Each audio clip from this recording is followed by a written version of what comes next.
Good evening, everybody. Welcome to TableBreakers. We are short one Connell tonight. He is on assignment. I guess is the best way to say it. So he's taking care of some things. So yeah, we have with us tonight uh, some of the rest of the panel here. So we have the crafting gamer, Hello.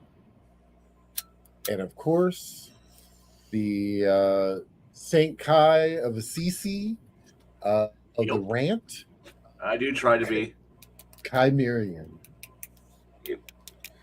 Sorry, my camera will only be in a minute, but ignoring That's YouTube's okay. rules, I don't promote smoking, so I don't want to see my camera. That's okay. All I'm right. a complete old mess, so that's why I'm off camera. Sorry. Oh, trust me, I started a new job this week, and this is the first day my legs haven't felt like they were going to fall off. So yeah. Tonight we are looking at steampunk. So Yay. yeah, I think I we've got done excited when I seen that. a steampunk before. Yeah, it was a while back though. Yeah, it's been a while back, so we're kind of revisiting this, and so Kai, when you are looking at like a steampunk uh, type game, what are some of the tropes that you like to bring into the game world themselves? The wonderful world of anachronisms and Victorian super science. It's the take the world of Jules Verne and run with it. That kind of concept where you're going to see cannons that shoot across continents, walking death machine, weird ass walking death machines, flying fortresses, bombs that could destroy cities. Because those were all things that were initially written by Jules Verne during the Victorian era. You have this wonderful period where we haven't quite seen the breakdown of of the old order, and new technology is coming out constantly, so everyone's envisioning some weirder, newer, more amazing world. It hasn't been refined yet, so everything's fantastic. Cars are there, but they're not enough to replace the old orders yet. Guns are just starting to become terrifying. It's a world where everything's still things are known but not yet, and where you can just come out with, hey, look, a nuclear reactor before nuclear reactors were known. What's it powered by? We don't know. Powered by the power of the sun. How's it work? It just does, or it does, but we don't know it yet. It's like, yeah, we're not quite into diesel punk or into the more modern takes of things. World War II still in the distance. You still have nobility. It's a world where it's big, but the world is shrinking. There's still parts of the map that aren't quite known yet, and you can still go out and have high adventure. And yeah, those are just some of the things the things I brush upon in Steam when I do a steampunk game. Okay. TCG. When you're looking at, I know like your game is very steampunk-esque. So when you were looking at coming up with that, what were definitely some of the elements that you definitely used to form that world?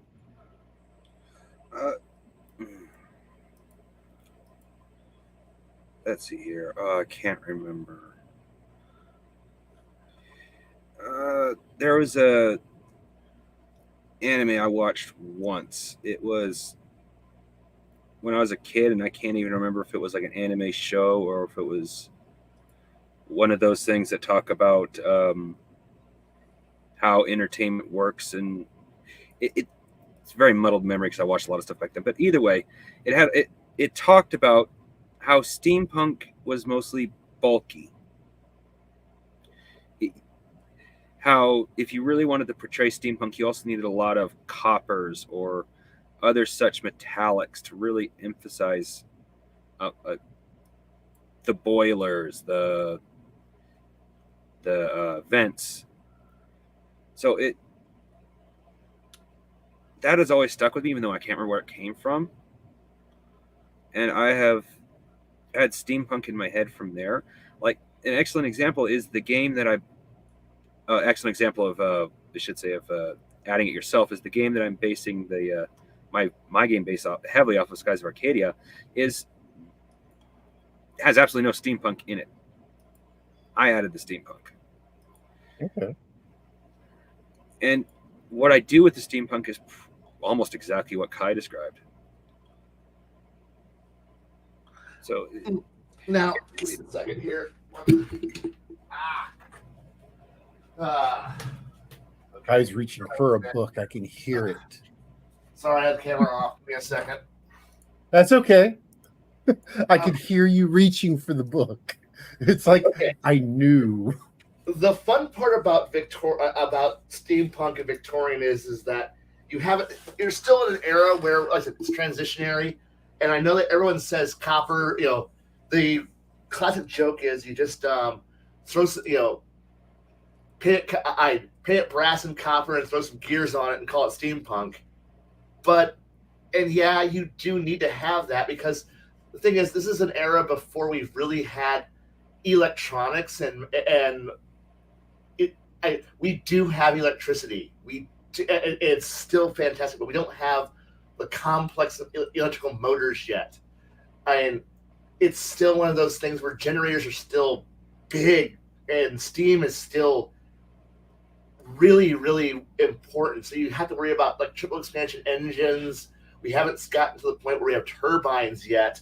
And this is why I love older books that focus on this area. Is so everything's everything's steel, everything is iron. Like guns aren't reliable yet. Everything's riveted because welding isn't quite there yet. So you have so you look at this general feel and aesthetic, like this style to how everything looks. Nothing has the smooth machined look to it yet. Everything still has that cast iron. When you look at a cast iron object where it looks to be divoted and has that slightly rough feel that casting has. You don't have milling is still there, and the thing is that you're looking at an era where iron is still acceptable. Steel is there, but there's a continuous refinement across this entire. The thing is, steampunk and Victorian era kind of go hand in hand because, again, we're dealing with a world that's before modern, where we haven't got. It's just this. Oh God, it's a feel to it. And so it's like take a look at. Okay, where do I have that book? I don't have it. One second. Okay, there we go. Since a lot of things tend to be the very British, since the Victorian era is where most is where most people set their steampunky feel to it. Take a look at like the Great White Fleet or the British Navy before the introduction of the dreadnought. Look at how armies looked, how cultures functioned, and how things just resembled. This isn't gonna work. I can't find the picture fast enough for this. But there's a whole things just look interesting and slow and big. They're still covered in rigging. They're still covered in ships are there. Airships aren't quite yet to Zeppelins. It's just this general feeling of this weird world where the rules aren't locked in yet. Where if you say, I want a giant spider robot, you can have a giant spider robot that shoots lightning. You can have that. Cool. If you want to say, I want a submarine that looks like a fish. You have a submarine that looks like a fish.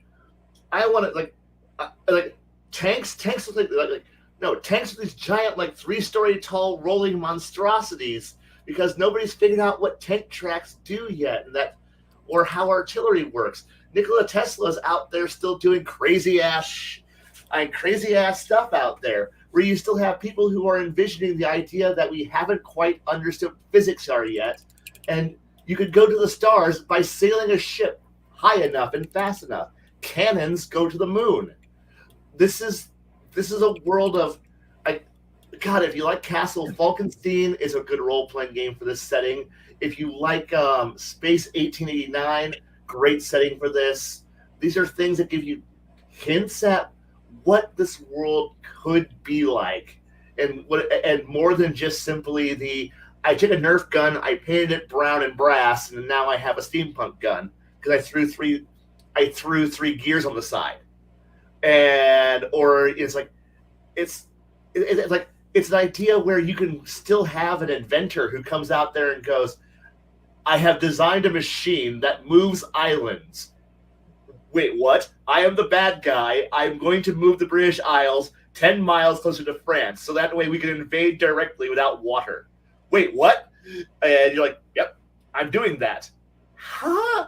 I can. I'm insane. Science. And it's like, plus you still have the last vestiges of people who are still like bringing like this is the height of the British Empire stealing everything that's not nailed down and putting it in a museum and saying, it's ours. Is it the right thing? No. But this is still the era of this is the last gasp of the paid adventurer who goes, where some guy comes up to you and goes, hey, I hear you have a book. I know you're a massive boilermaker, but I'm going to give you a submarine and you take that book and go find me a lost continent underwater. Go do it. Okay. Or I found out there's this ruined idea, this lost people over here. I'm going to go steal all their cultural shit. AKA D&D Adventuring 101. What are you going out for? I want riches, and I'm going to steal it from some other people, from a lost ruin. This is the last gasp of it. If you want to have power politics and fun, this is the last gasp of the idea of royal families having duels and stuff. This is where you can have an upstart rebellion. You can go out there and go beat up weirdos that you don't think are good, or maybe you can go pull a Dances with Wolves Last Samurai and be the last gasp defender of these cultures. You can do so much. This is a weird. It's more than just simple. I threw some gears and some brass on it, and now I call it steampunk. Sorry. Oh no, and you mentioned one of my favorite games for this genre, Space 1889, because you can fly to Venus, and there's dinosaurs, and fight the Venus Kaiser there. Yes. And you can go to Mars and see the Martians, and yeah, I mean just with the way that's set up, and that kind of goes into my next question. TCG, steampunk often features alternative histories and speculative futures. What are some of your favorite examples of this? Of this way of storytelling with like a steampunk twist?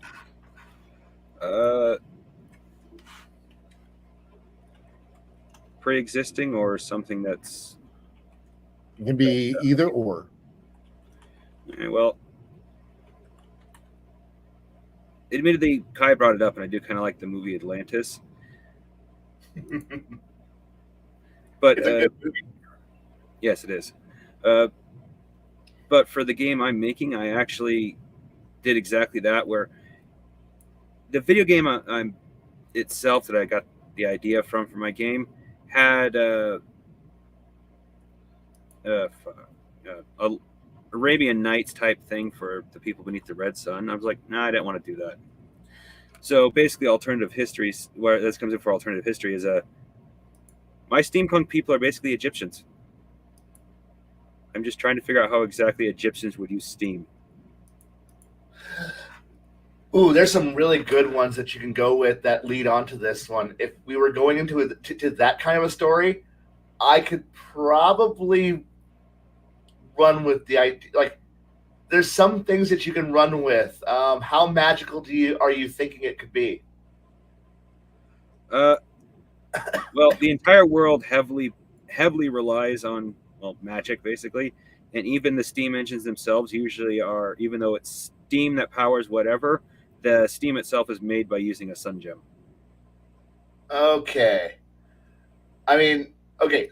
Quick question: how Egyptian do you want to make it? Like, full on, just lifted from Egypt? Yes, even slaves, because there is slavery in my game. Talk to me offline. I might have a lot of information for you on this. Sounds good. Okay. Heck, this could be a whole Saturday night, I could stream do with that. Bruce. Yeah. Could be. Honestly, Okay. could be. All right, Kai, with you, what are some of your favorite examples of the alternative histories and speculative futures? Give me one of my favorites that I know has been published is the various worlds. I've already mentioned my two of my more common favorites, which are Space 89 and Castle Falkenstein. But I also am a rather large fan of the Full Metal Alchemist setting, that's an alternate. It's not steampunk, but it's an alternate history, and you can trace back where because that's more diesel punk, but you can see its roots on where you could easily see the first founding moments that would lead into where alchemy and technology began to converge at. So that's a good one I can actually pull from. That I said I know it's more diesel, not steam, but it's because it's not quite because it's 1930s. It's a little outside the range, and technology's kind of there, but it's not quite there yet. So there's still some mysticalness. I know. Oh gosh, like I said, just for me, it's just simply my Jules Verne love, and I also, if you're interested in web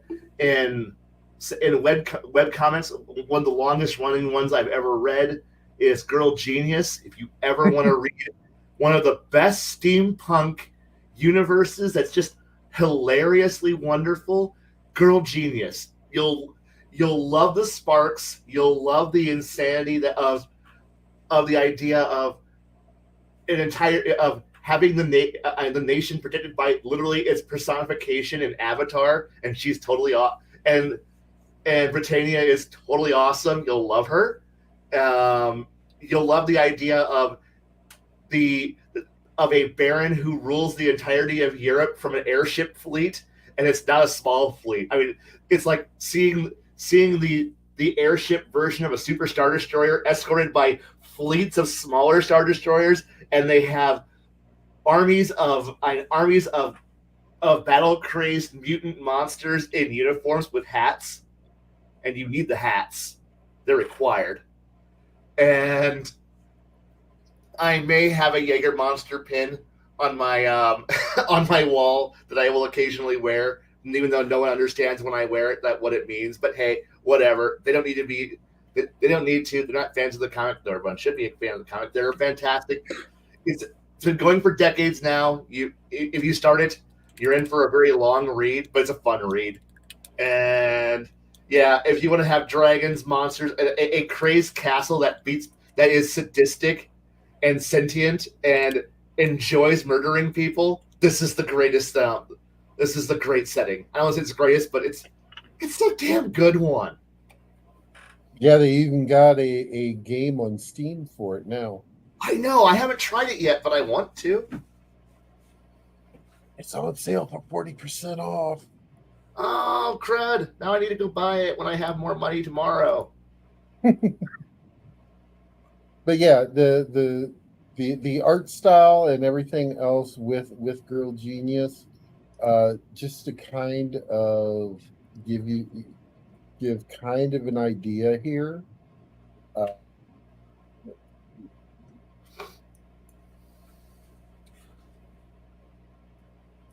there we go. I mean, you've got like The earliest chapters. yeah. Well, and that's kind of the best way to do it. I mean, look, you've got kind of a clockwork steamwork guy, giant here, and it's a very well done comic. Yes, that really truthfully. I mean, yeah, this is back 2002, but Yep. still the art style feels very very steampunky. So I mean, that's definitely a if you're definitely interested in steampunk, that's definitely a free resource you can read up on in your game. You can pull ideas from that. You don't have to have all your ideas come up with either in a game book or out of your head. There is literature out there. Even like I was saying, you got Jules Verne. You can look at Journey to the Center of the Earth. You know, the the Leagues Under the Sea. And my brain just shut off for a second. It's all right. It's a lot to remember. But anyways, but the you've got all these that are very steampunky, and you can bring those actually in.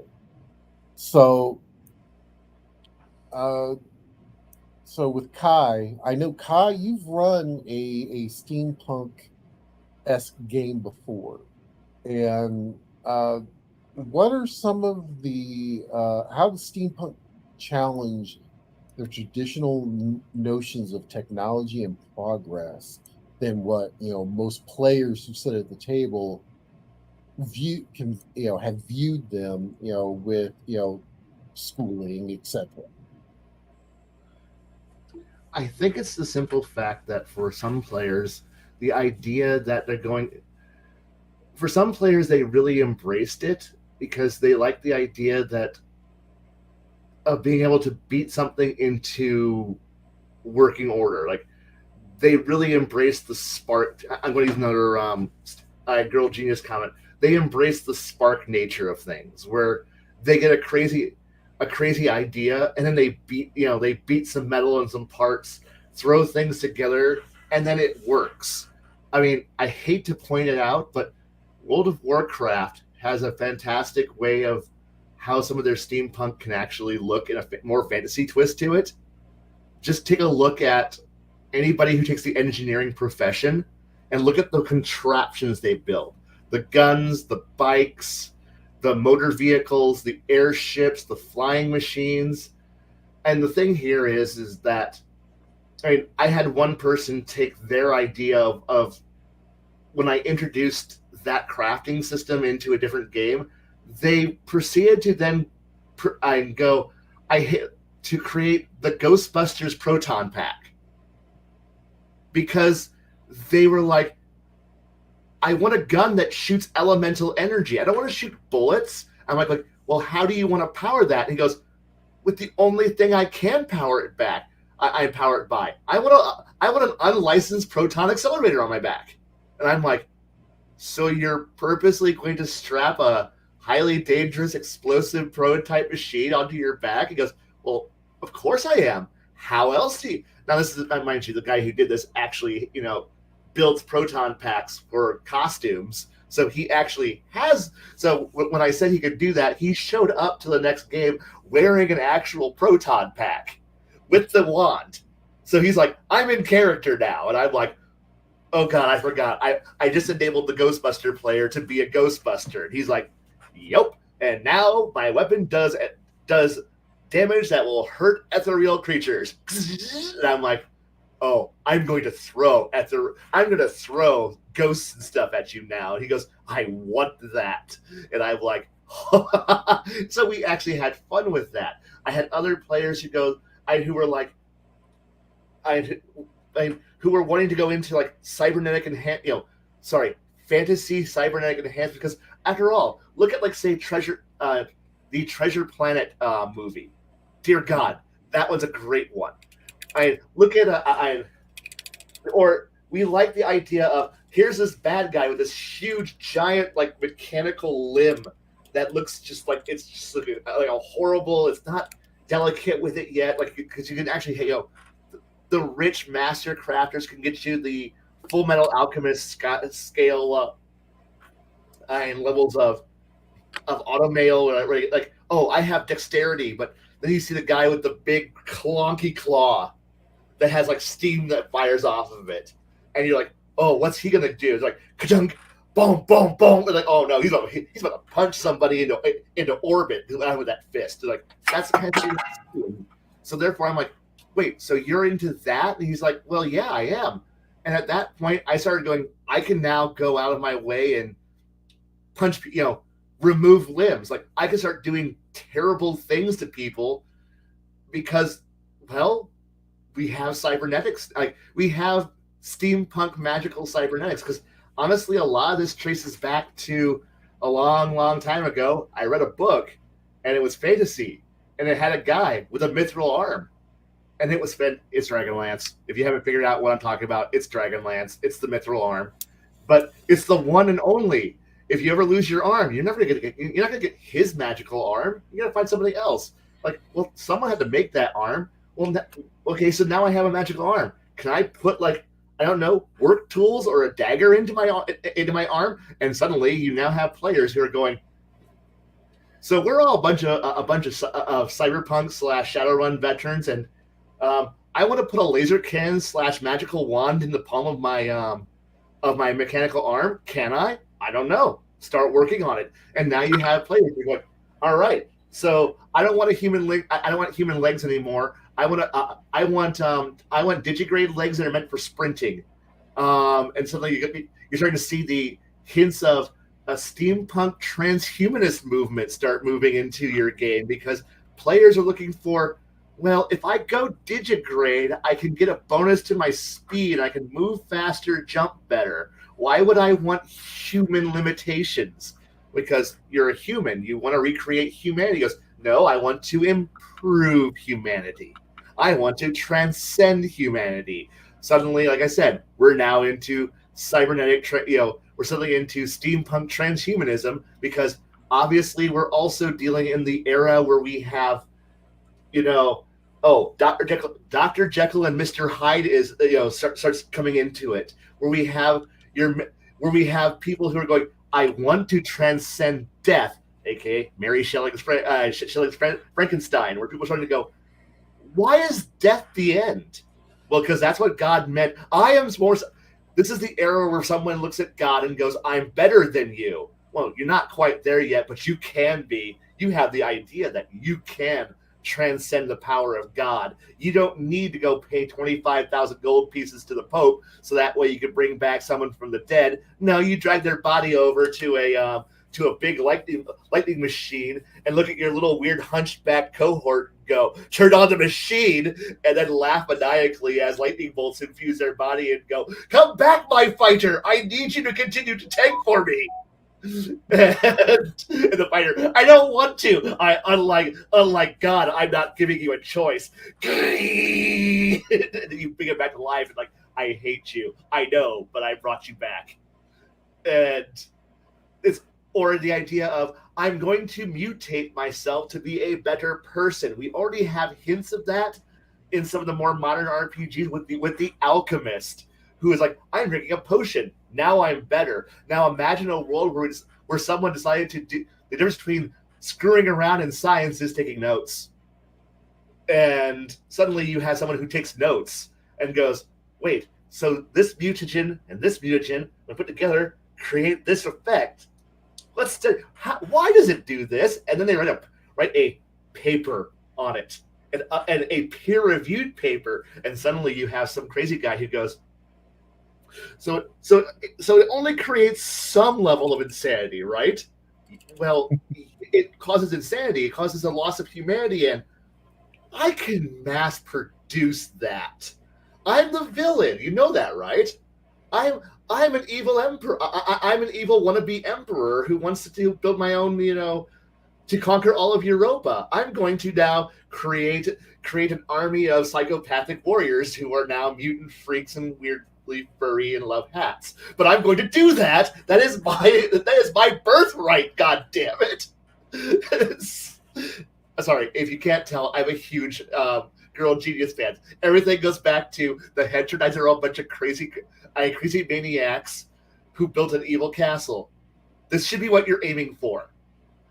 Don't go for anything less. If you don't have an army of crazy people who wear hats, you're not trying hard enough. Now, see, when you're talking about the mutagens and stuff like that, my brain immediately goes to League of Extraordinary Gentlemen. With Jekyll and Hyde, and looking at the technology like Nemo's, and then you have the supernatural factor of the vampires and whatnot. Then when you're talking about putting the artificial limbs on it, my brain goes to the Will Smith movie Wild Wild West, where you have the crazy guy who was a Confederate, and he lost his legs, and now he walks on the spider pedestal, and now he's crazy and is going to take over everything. And it's those are actually good ways of with the technology and progress and all that. Those are good tools to kind of look at also, is especially because they don't really go into what the norms of what history is dictated. This is how the industrial because once steampunk really kind of blossomed out of kind of the industrial revolution, and if you're bringing it back to that and having that at the core, and then just adding in things, you can have cars that are steam powered.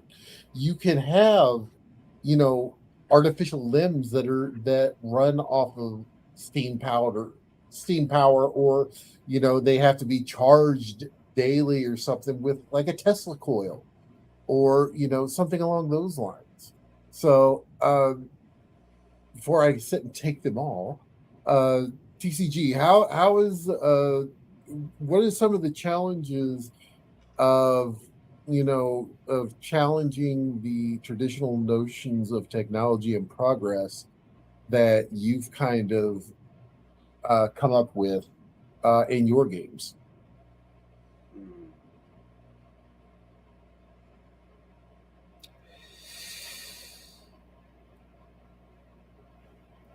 I'm not entirely sure I have, simply because when it comes to the way I play, let's talk about challenges for the players. Yeah, we can do that, definitely. Oh, well, in that case, one of my favorite things to do is take players from, like, excellent example is, crap, that part doesn't matter. Sorry, let's say his name. There was a player who basically wanted to start off as basically a tribesman in a Palladium Rifts game. He did not play meeting technology for the first time very well, but it was a steampunk technology because, oh crap, where the hell is my brain going?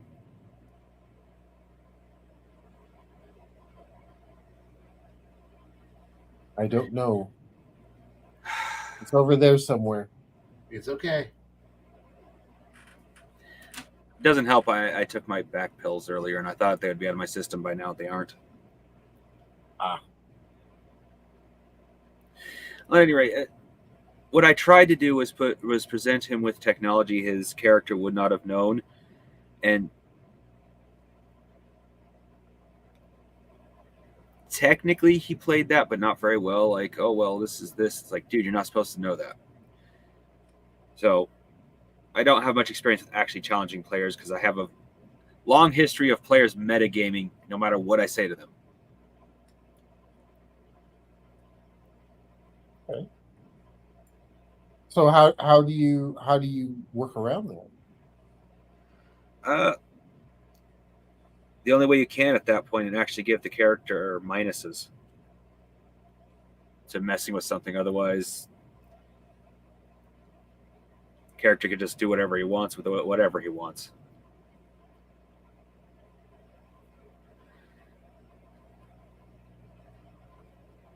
Okay. Worst part is, I thought I had an answer, like a good one, and then it just like flew out the window. Yeah, that happens. It happens. Don't worry about it. It happens. It's already happened to me at least once tonight, so that's okay. Not a big deal. So I'll go ahead and kick the next one off to you. Now with we've talked about the alternate history. Now, how do you incorporate historical elements into your game? Well, depending on the element, I actually try not to. Depending, like I said, depending on what it is. But no, actually, I can't say that because I love adding the invention of gunpowder all the time. But usually, that is a very particular thing. Like, excellent example, because I do add a little steampunk to my fantasy. I always give dwarves the ability to use steam and guns.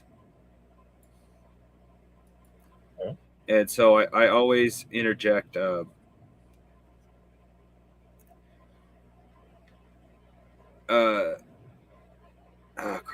very Chinese way of starting. Well, excuse me, reverse Chinese for starting with it being dwarves. Sorry. Brain is just all flugel today. Dwarves didn't discover gunpowder through fireworks or this pursuit of immortality. The dwarves found it during the Elven Dwarven Wars.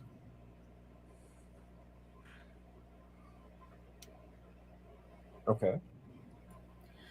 So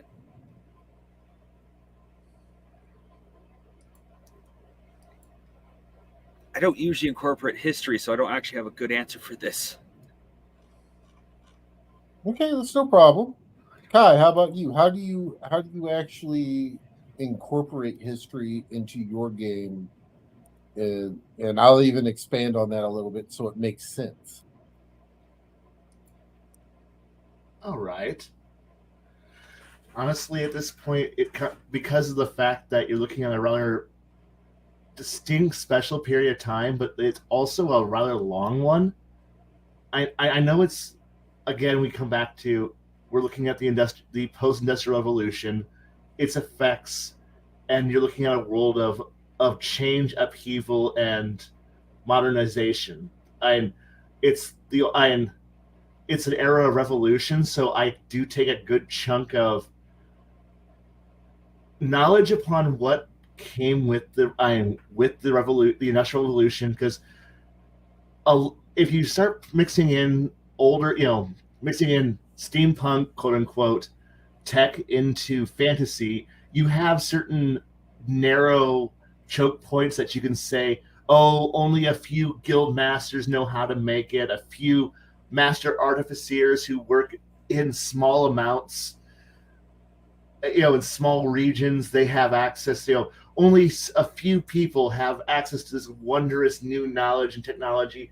You have choke points. It's great. It allows for a few eccentrics, but the thing here is the part that makes steampunk is that we're entering into a world of, it's everywhere. It's like if you haven't been touched by the Industrial Revolution, if you haven't been touched by the industrial powers that control it, you're going to be.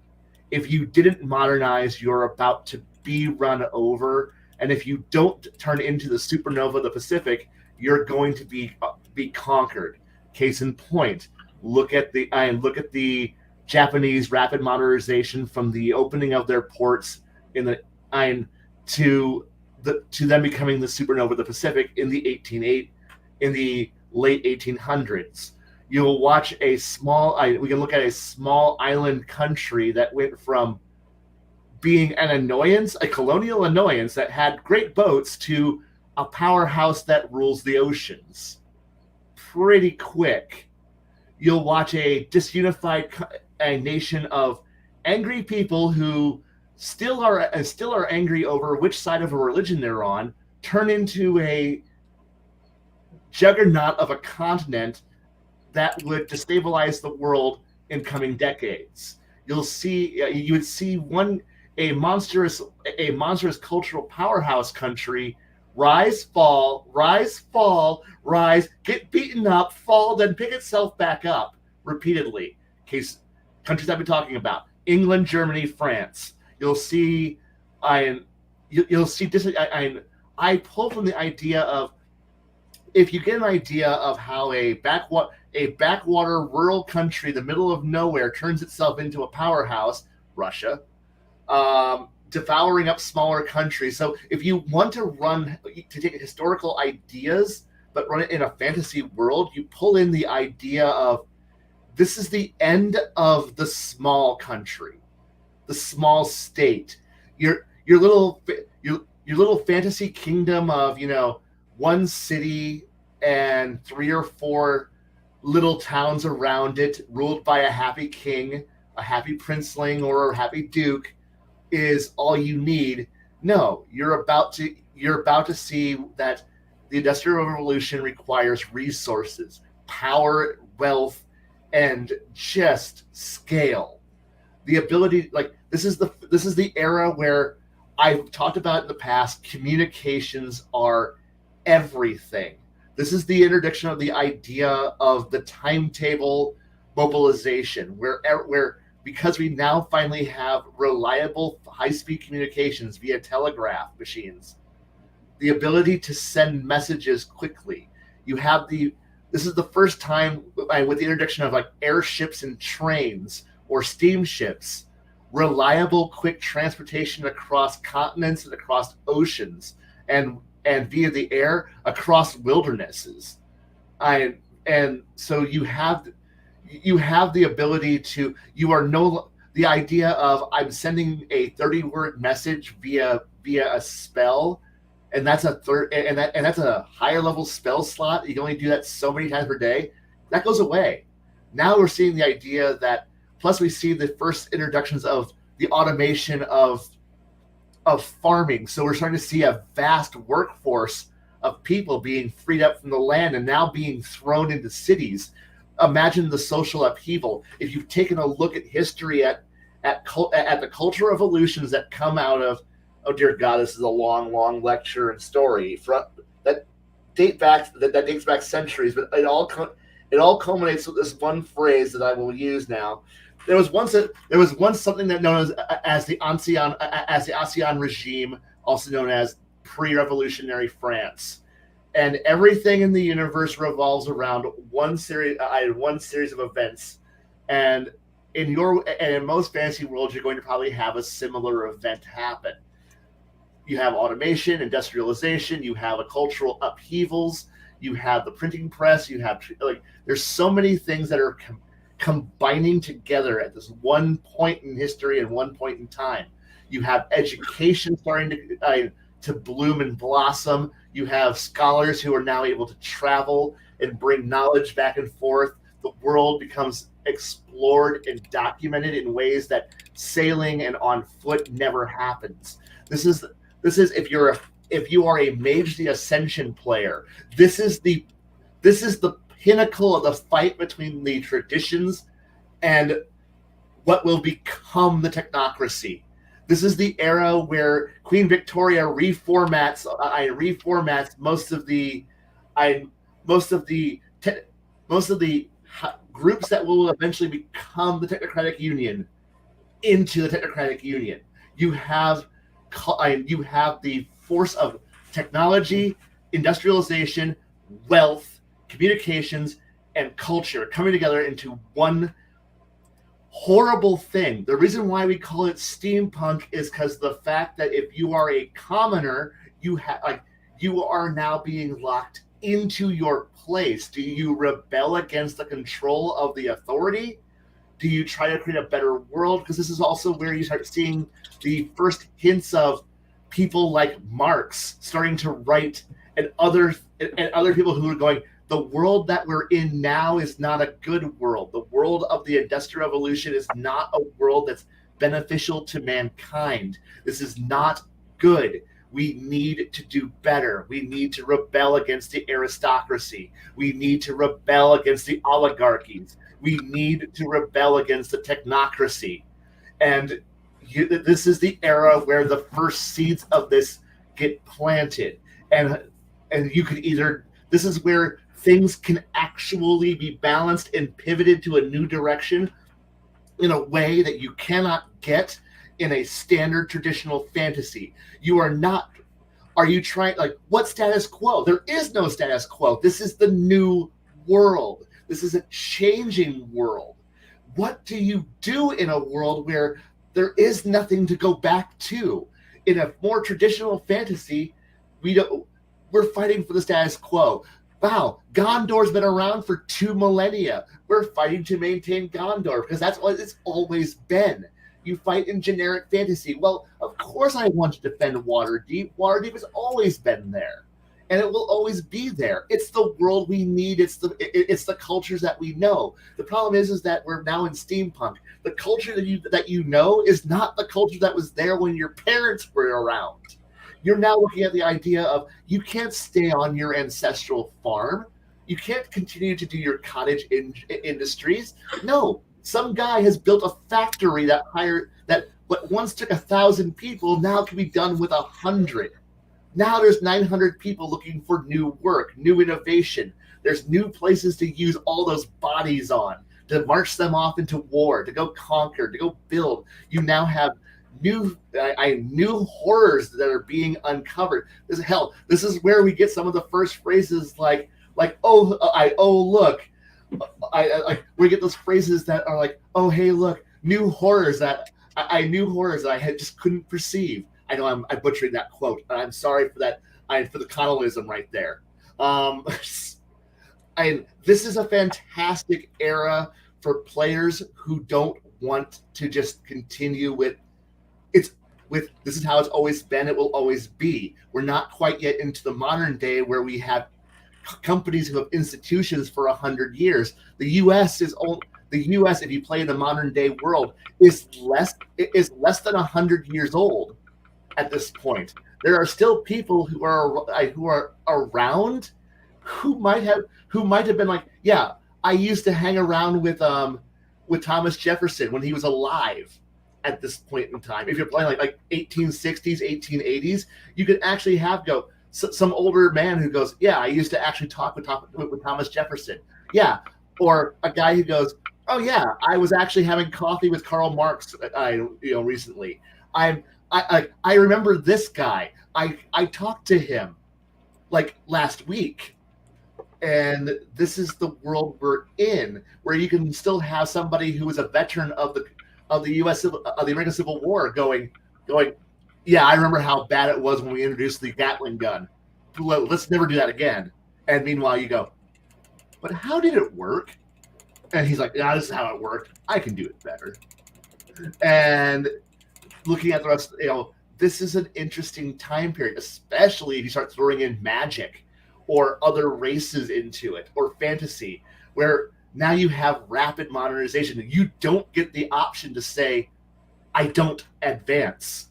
If you do, I will point right straight to China, the collapse of the Chinese Empire due to the Opium Wars and the Boxer Rebellion and everything else, and how Korea and Japan both looked at what the West did to China and how bad they were fucked and said we don't want that, and then rapidly turned into something big, scary, and bad. In the case of Japan, or well, they didn't have a chance to become bad because they were conquered by the other bad guys. In the case of Korea, you have to look at the idea of this is if you're like, oh, my elves will like my dwarves are. How much do your dwarves do they embrace technology? Are they just handcrafting everything by hand, one off? Very early French, very early French or Russian adoptions to technology, where it's everything's handcrafted by master craftsmen, or do they go with no? We go the full German route of it's horrifying industrialization. Do your elves just go? No, we hold on to our old ways, and do they get run over and crushed like the Native Americans did, or do they decide to go pull a Japan and go, we're coming out of isolation, and you know how we always go, well, there's always the sun isles off in the ocean where all the elves go, and can you imagine what's going to happen when thousands of elves who are thousands of years old with knowledge, resources, and power that they've been hoarding on that island suddenly wake up one day and go, that human admiral with 3 frigates and 2 gunboats came up into our harbor one day and said, open up your ports and trade, and we went, fuck you, fried them with death beams, and now we're modernizing. And how do you run run the supernova? How do you run the supernova of Faerun? And most players would go, what do you mean the supernova of Faerun? And I'm like going, again, you just gotta fucking do some actual work. I will not one-for-one lift, but I will sure draw a lot of inspiration for the sheer cultural, technological, and political upheaval that is this era and this genre. Sorry, I ran overboard for that topic. Hey, that's fine. So we'll actually start with you on this one. How do you handle magic in your steampunk world? Is it more subtle, or is it a prominent feature? Honest, B, right? Yep.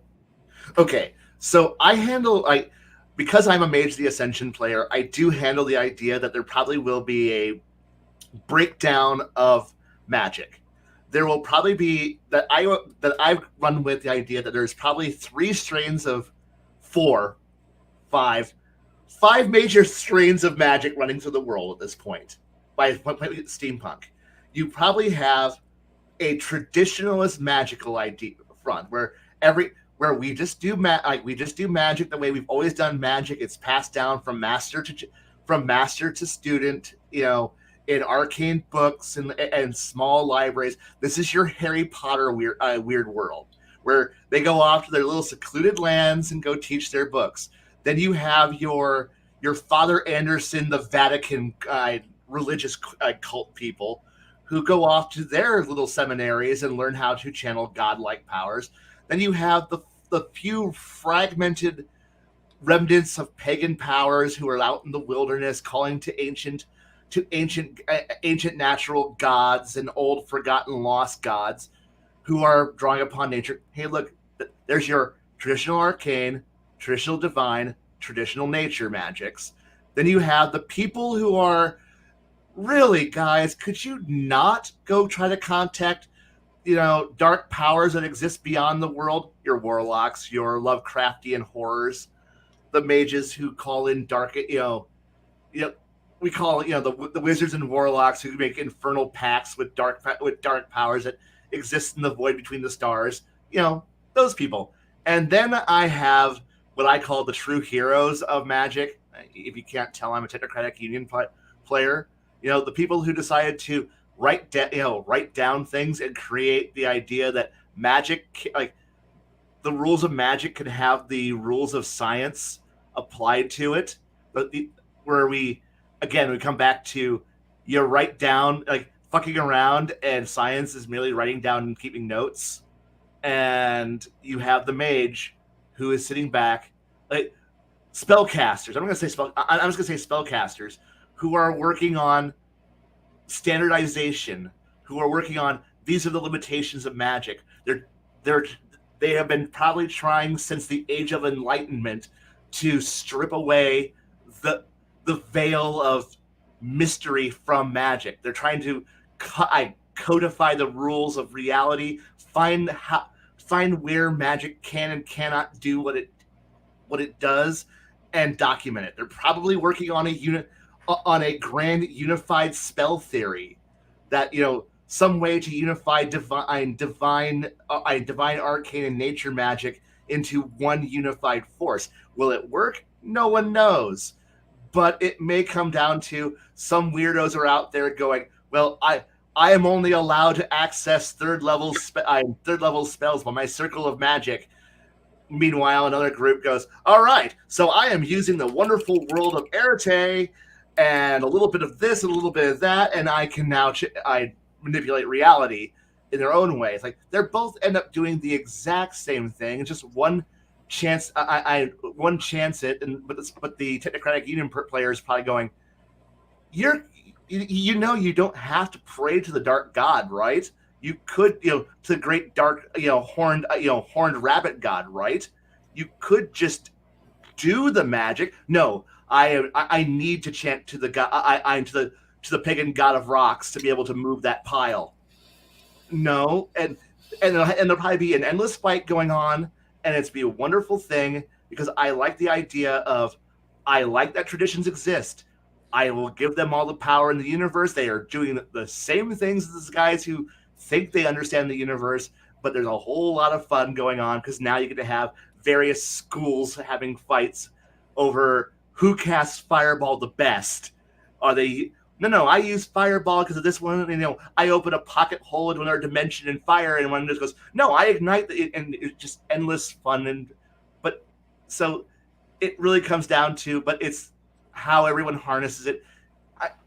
I know it's rambling and wandering, but I like the idea, and that there might be some primordial terrible things out there.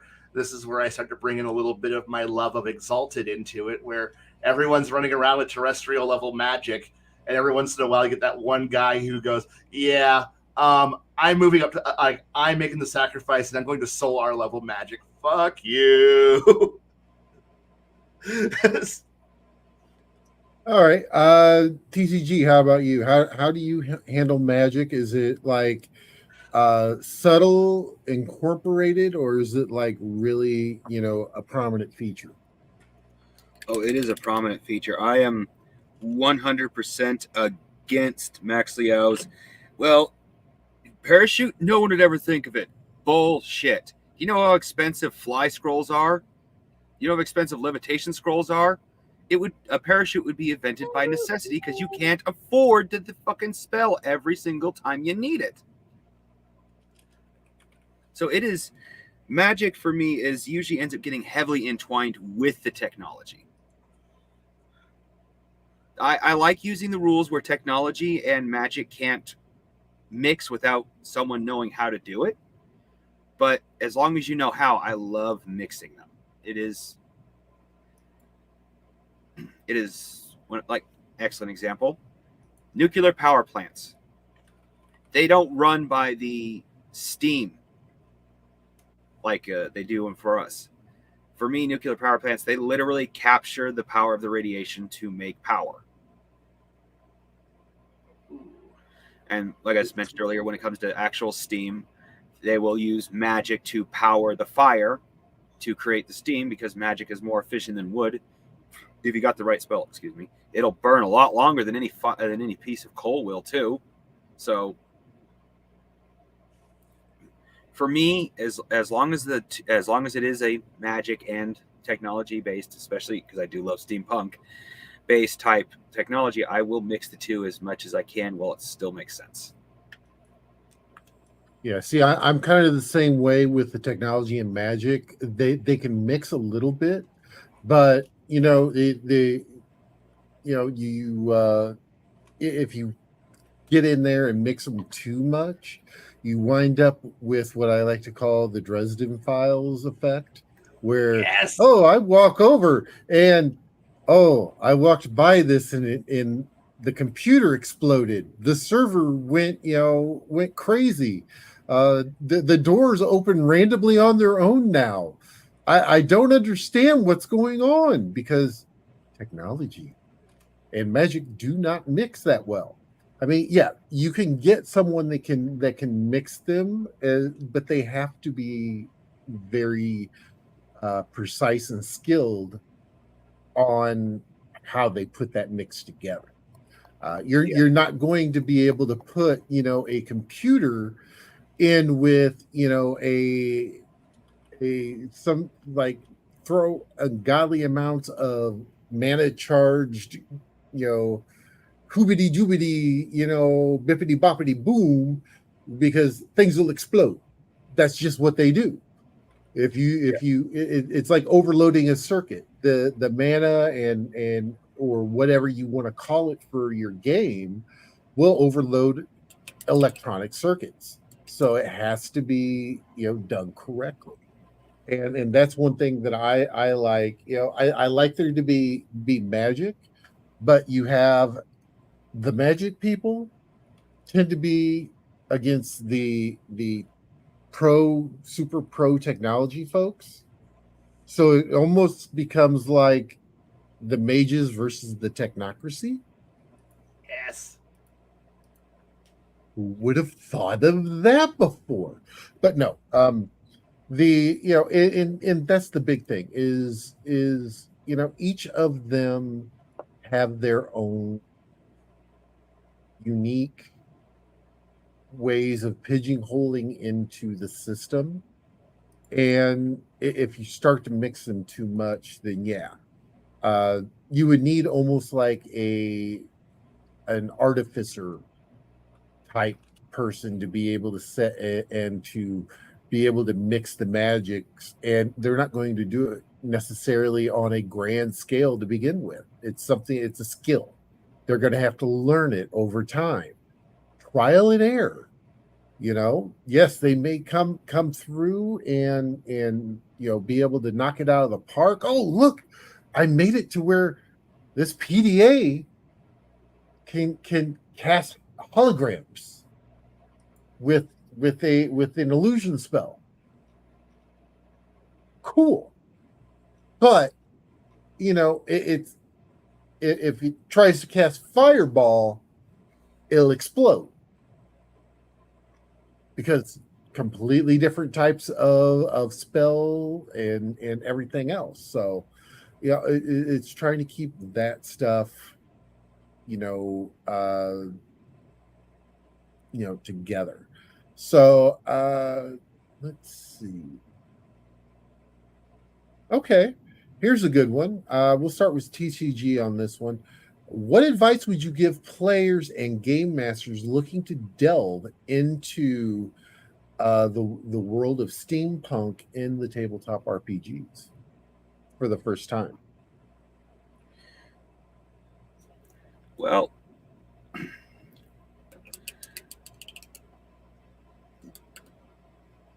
similar to something Kai said earlier, don't be afraid to make the item or your setting a little bit strange or even a little bit gonzo, because at that particular time, especially with the theory of steampunk itself, just about anything is supposed to be possible, because as I think Kai called it, the age of wonder. But anyway, during that age, a lot of things were just about anything was supposed to be possible. So never be afraid to do gonzo with your steampunk, but also on the same hand, don't go too far with it until you have a good grasp of how steampunk feels for you. That would be my suggestion. Okay. Hi, what about you? Get a good grasp on what aspect of steampunk you want to explore with it, because honestly, throwing all of it in to it like a big giant gumbo is not going to turn out well unless you have a good grasp of how you want magic to change, how you want transportation to change, how you want the cultures to change, and all of this. Just pick one or two aspects to work with. The one thing you can't change is the fact that you are dealing with the Industrial Revolution.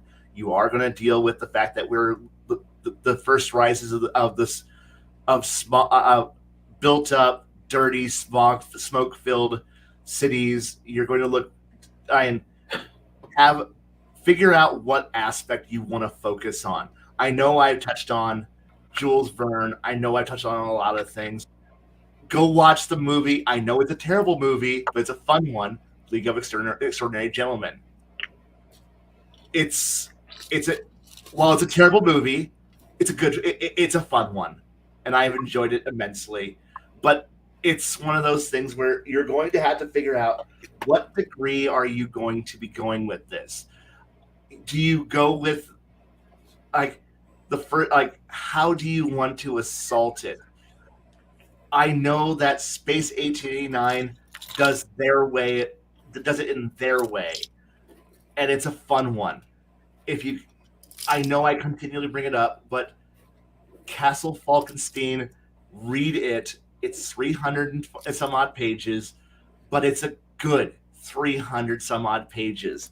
It is probably the best book you're going to read for life in the 1870s to 1890s. And it doesn't have to be a one-for-one copy of what Europa looks like, because in that one, case in point, the Europe of Castle Falkenstein is not our Europe. That's why it's not called Europe; it's Europa, because the Rhine River Valley is actually an inland sea, not an inland sea, but it's a vast sea. So it brought the access to the ocean from where Hamburg would be historically down to almost the Alps. So there's a narrow chunk of land in Bavaria where it links France with Eastern Europe, and that's where Castle Falkenstein sits, and it's why it's the focal point of the entire story. The Industrial Empire, the Martial Empire of Napoleon III versus the Empire and the young Empire of Bismarck and Hindenburg, with the Prussian Empire unifying Germany, and looking at this small strip of land in Bavaria as the focal point of two empires meeting. But because of the vast inland sea that's now provides lots of ports, you have shipyards all along the entire Rhine River Valley. So there's a naval empire, but it's easy to blockade. So the British Empire focuses so much of its firepower in the North Sea. Look at the map of the world that you're going to be running in, and think about where are the focal points of where problems are going to happen, because we are now, like I said, we're dealing with steampunk. The world is far bigger. Where your players can get to is far larger, far scarier on how to get around. More resources can be brought to one point. It's no longer you see the fires, the fires, the marshalling furnaces of Mount Doom over in Mordor, and in 3 weeks the armies will march across the plains and then cross one river and then besiege your city. No, now it's going to be, I bring the entire forces of the entire Eastern kingdoms down upon your head, and I hope you can keep up. This is where I said, figure out what danger are you wanting to focus your story on. I know I focused on armies and empires because that's where most of my interests are, but I also know that I could probably run a pretty damn good personal horror story written in some fantasy version of a modern industrializing metropolis where we have murders, and this is where if you know anything about World of Darkness, this is where your World of Darkness characters come into. If you like to play with the idea that magic has retreated in the age of reason and the age of science into the shadows, you could have your secret societies that still practice darker magics and still contact gods and still offer sacrifices for power, working while you have the forces of modernity who are out there working to crush it, to bring safety to the world, aka the technocracy, the technocratic union, trying to crush the deviants who are bringing danger and fear and the unknown, keeping the veil of weirdness. This is where you could have places where if you take a wrong turn and you end up in a parallel universe of weird stuff happening. The last vestiges and like this. Don't try to do it all. Just focus on 2 or 3 parts. If you want to run a noble intrigue campaign, run it. But know that you can have your crown prince disappear off onto the other side of the world and be back in 3 or 4 months rather than 3 or 4 years. I mean, it's an interesting world, but do your research, do your homework, and focus on 2 or 3 things. Don't do too much unless you know you can handle too much detail. I'm realizing recently that I may not know as much as I thought I know, so I've been doing more research so I can be better at it. But even I know that I'm going to start my focus on 2 to 3 things and expand out once I know I have a good grasp. I hope that helps. And for those of you who think Kai just countered what I said, no. You don't have to add every single thing to be gonzo. It just has to be weird. Okay, that's completely weird. That is weird. There we go.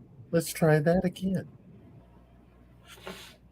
Yeah, I went to go do something and came back, and I was completely not in the screen anymore. I was like, okay.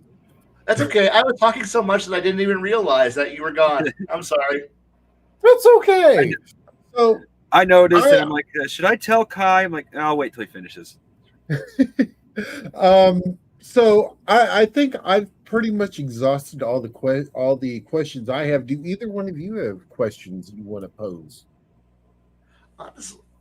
Honestly, I don't have a lot of questions. I just more like the idea that it's a fun setting, and I'd love to see what other people would do with it.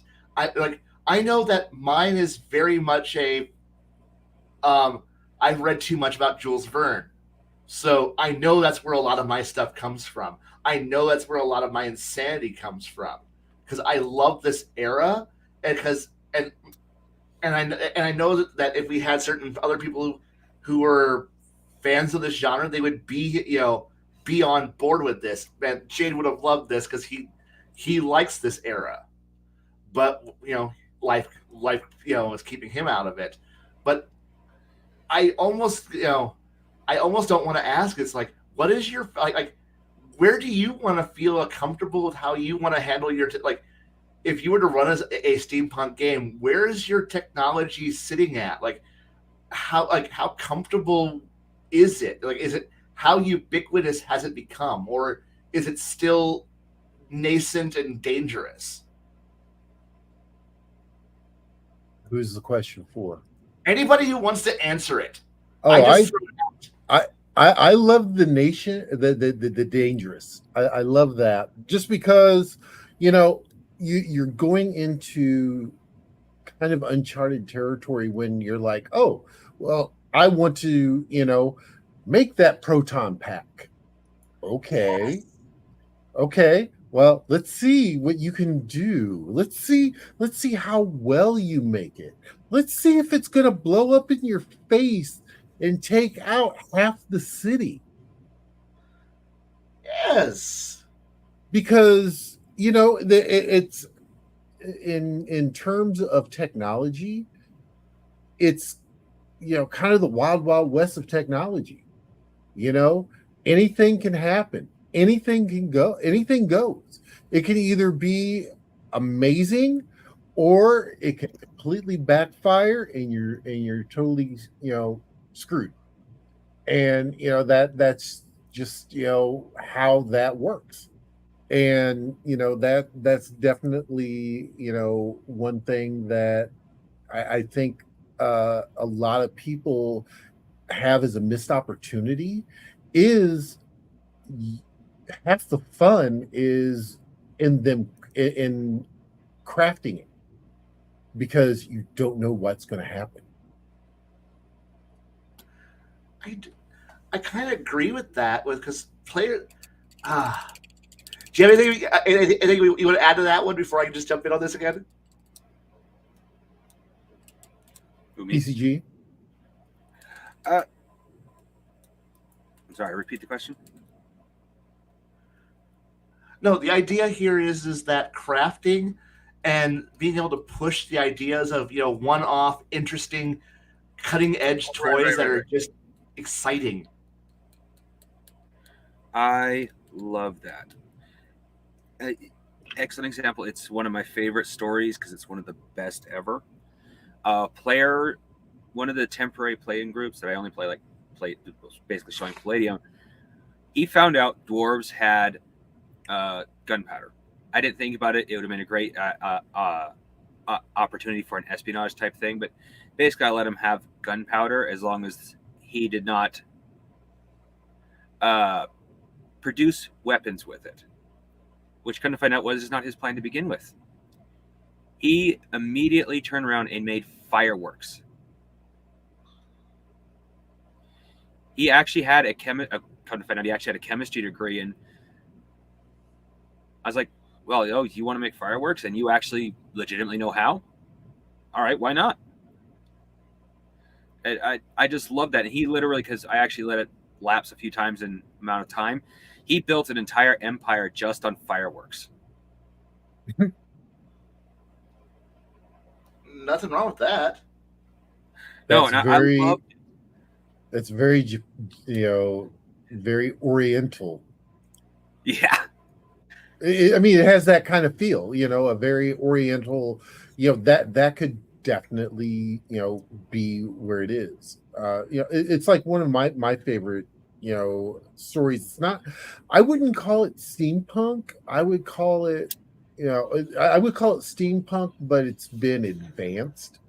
It's called, I got to look it up.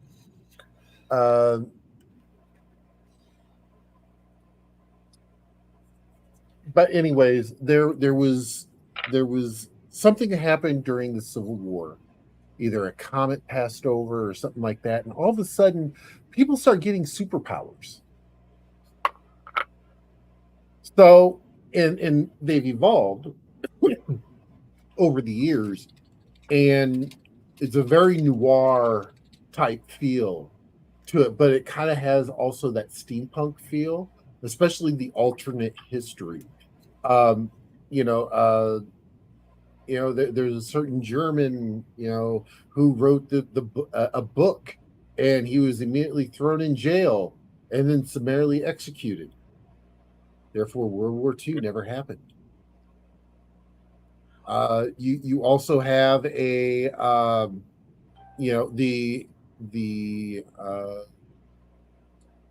Japanese, the Empire of the Sun is one of the great superpowers, and the Emperor is immortal. So I mean, there's just so many different things that you can plug in, with even if you were looking at like a supers type game, you can easily put that into a steampunk type genre. Whether think about a steampunk Iron Man. Let's just throw that out there. That's completely doable. Or if I'm going to use Marvel stuff here for a bit. Captain America, he drank this concoction that made him much stronger and healthier, and he's able to do all kinds of stuff.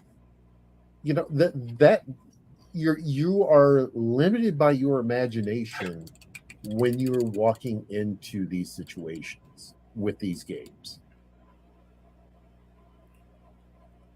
Now you can just unload on this one, Kai. Go for it. Okay, so there's this wonderful. I'm going to pivot a little bit, but this is a wonderful book series that I enjoy. That's called Hidden Legacy. While it's set in the modern day, its origin points are very close to what you actually were talking about, Baron, which was simply the idea that something happened and the world changed.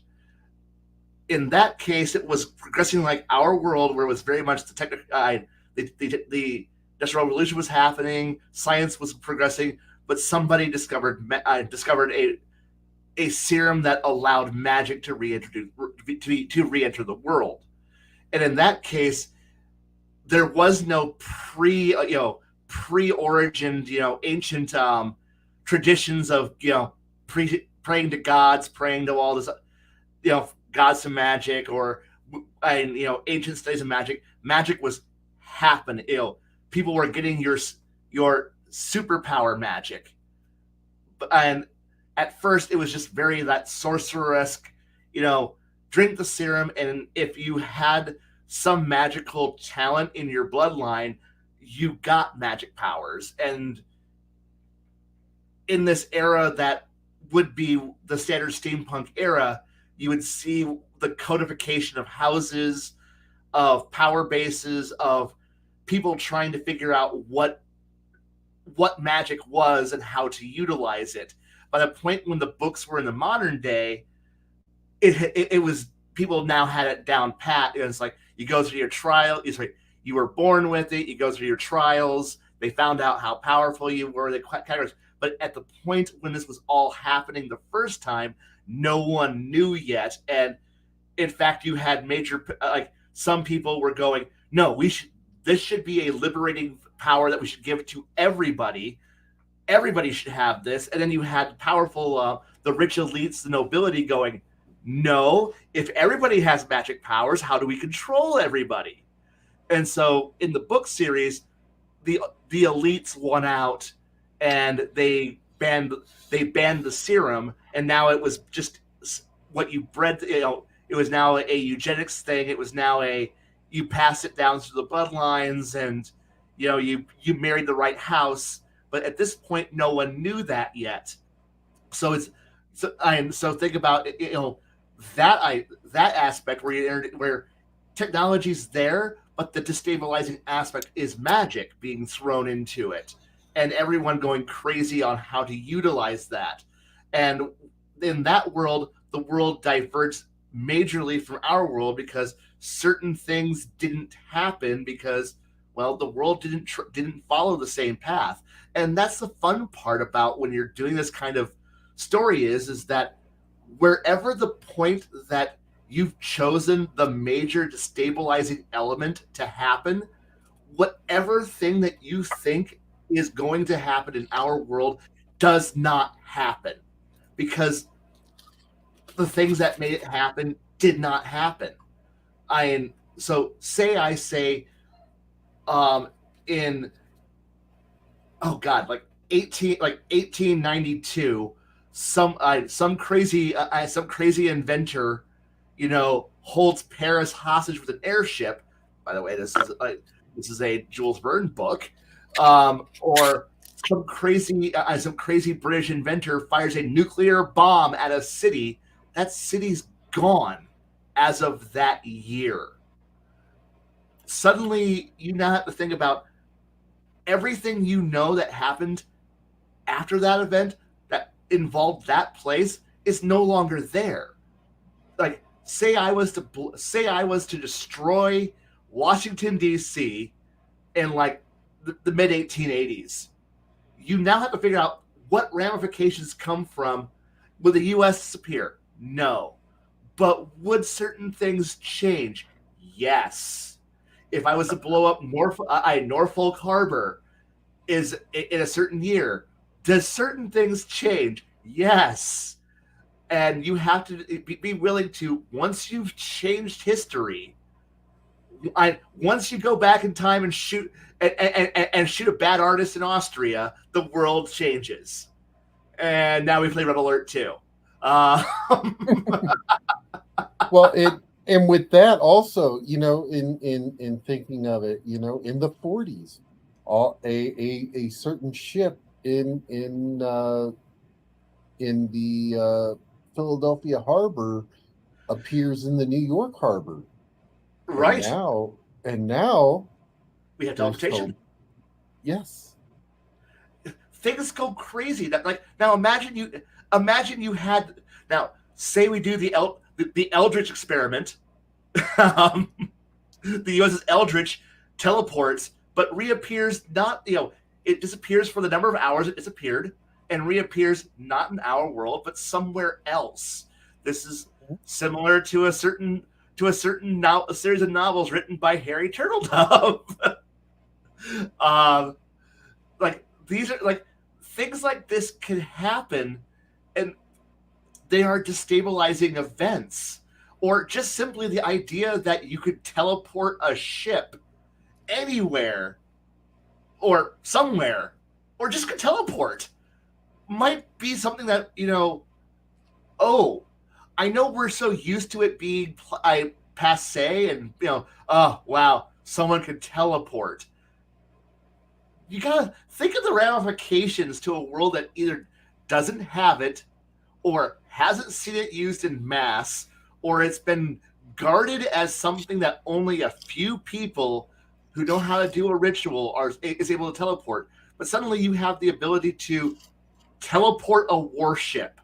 Not 5 people, not 50 people, not 25 people in a wagon. No, you're teleporting a 1,500-ton destroyer from somewhere to somewhere else. And then watch a bunch of people go, wait, what? And have that level of crazy part of God. What? Okay, I've been quoting it. And my brain has not been able to put a name to it. Jules Verne, nuclear bomb, or you even have a town in Virginia that gets transported back in time to, in the 100 Years' War. Yes, that's one. Oh yeah. H.G. Wells is and The World Set Free, which nuclear bomb in that one. There's the other one that was H.G. Wells' books. But yeah, nuclear fire in that one. Dear God, can you just or just go push with the idea of some of the terror weapons that were being thought about before the Great War started, and some of the idea that you could end a war from the air, which is something that was a dream that really never, thankfully in our world, never manifested, despite how much certain people like Bomber Harris or Curtis LeMay were advocates of this, and how we continue to maintain this idea, this dream in our own world far into the future. But imagine its first implementations in a more steampunk setting where you're not ready for, we're ready. I don't want to say we're ready for it, but we're more prepared today for the idea of bombers flying over the sky, filling the skies and lighting our cities on fire. We're not okay with it, but I think most people at some level understand the terror of a missile that's fired from somewhere else and it evaporates cities. We're just as a people mentally capable of handling this information. But we're looking at a time when nobody's thought of this yet. If I built a giant tower that shot lightning for 50 miles in any direction, people would be freaking out because this is new. If I built a cannon that could shoot a shell 300 miles, people would be this is beyond new, because the idea that cannons in this era were shot horizontal. You saw somebody, you fired over the barrel, and occasionally a Frenchman comes by and says, "Hey, angle the gun barrel up and do math, hit well." But most of the time, most people are like, "I shoot straight, it okay. Big gun, shoot boom." But then you have some guy who goes, "Hey, how about I build a really big gun that can shoot hundreds of miles?" And now you have crazy things. You have people like this is the idea that this is taking away the idea of the we're by this point in the Victorian era, by the point of steampunk, the idea of lining up people in vast ranks is gone. The Napoleonic Wars are over. The American Civil War was the last gasp of we're just going to line dudes up in uniforms and shoot at each other. And technically, we still have one more war of that, and that would be the French-Prussian War, which is the real last gasp of that. And yeah, we would see stupidity of the Great War come in a few decades, but that's still a few decades off. People are starting to see the idea of smaller units running around. Firepower is going through the roof. The lethality of the world is skyrocketing as chemistry, metallurgy, and tactics are coming together to create scarier and scarier things. The idea that, and now if somebody can produce a reliable heavier than air flying machine before the Wright brothers, so we're looking mid 1800s. So if you have the ability to do the Space 1889 thing, where you have your spaceship, your airship that flies over with a 500-ton cargo limit. Now imagine 2 or 3 of those things, 200-300 tons, or a 1,500-ton bomb load of some horrible contraption, some horrible fiery explosive. Which, by the way, if you want to know what horrible weapons look like, look up pictric acid. Just look it up one day and go, "Oh dear God, we did that," and think to yourself, "Yes, we did." And think of the fire, think of the chemicals, think of the inhumane. Because this is before we think about the idea that war could be humane. No, we're still in the era of if we can do it, do it.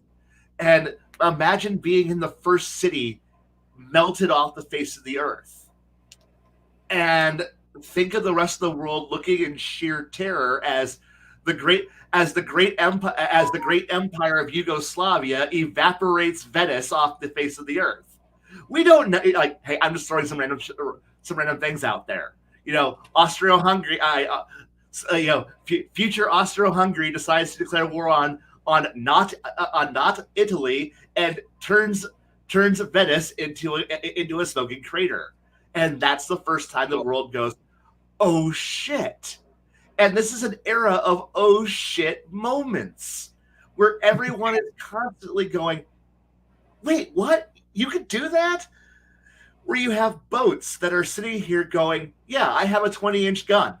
Yeah, I'm mounting 24 inches of steel in this thing."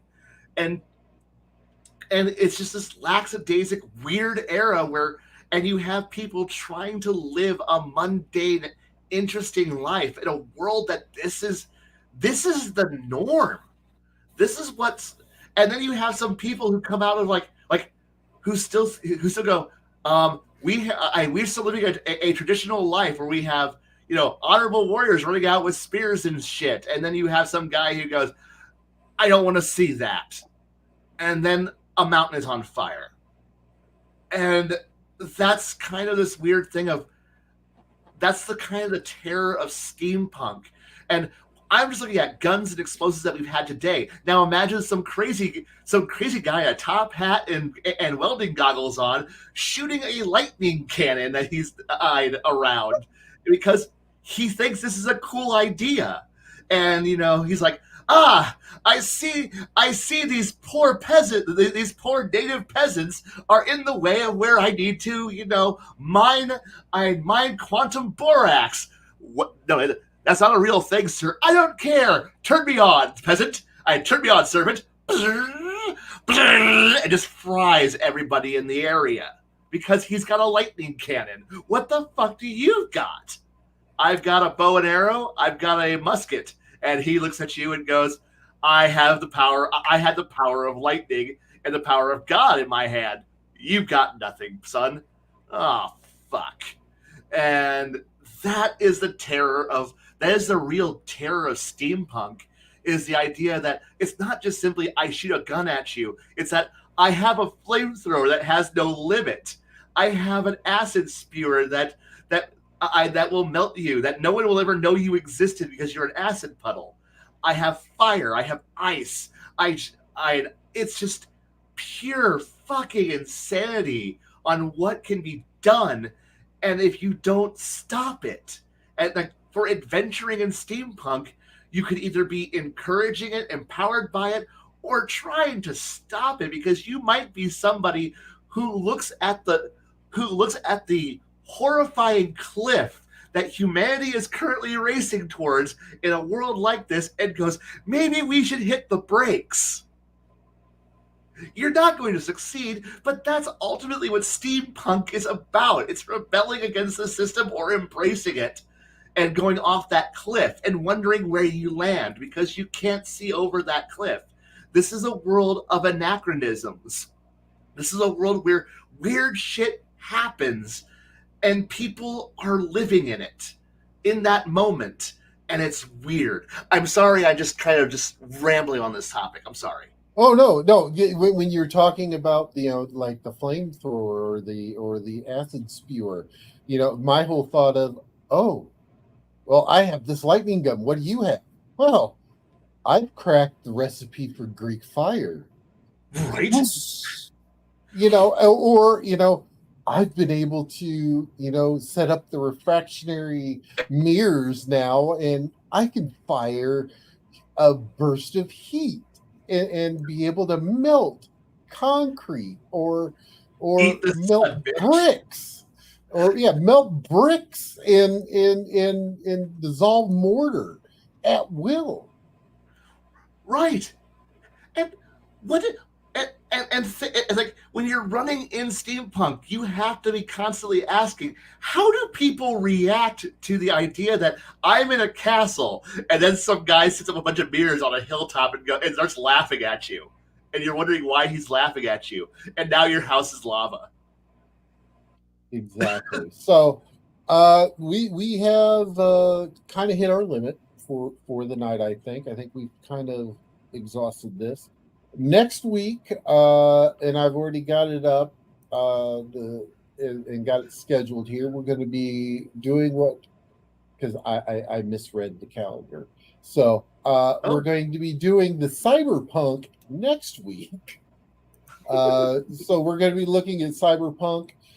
We are going to be, for those catching us on the replay, we are starting a little earlier. We're starting at about an hour earlier than what we normally have. We're going to be starting at 6:30 p.m. Central Standard Time or 7:30 p.m. Eastern. So definitely make sure you do join us. TCG, what do you got coming up this week? This Saturday, I have Zentradi Mech in the Robe and Zentradi Mech in the RDF video coming up. Okay. And Kai, I believe this is your weekend for amusing. I do. It is. I'm not quite sure what topic we're going to deal with, but I'm sure we're going to have fun. We always do. If you want to tune in, I'm sure Bruce will be happy to listen to all of us talk. Oh yeah, and I'm sure that he'll probably touch on some of this on Saturday with you also. And so I probably do a little bit of recapping and everything. So everyone, we definitely want to thank you very much for joining us. We definitely do appreciate it, and we will catch you next time. Have a great night. Take care. Bye, everybody.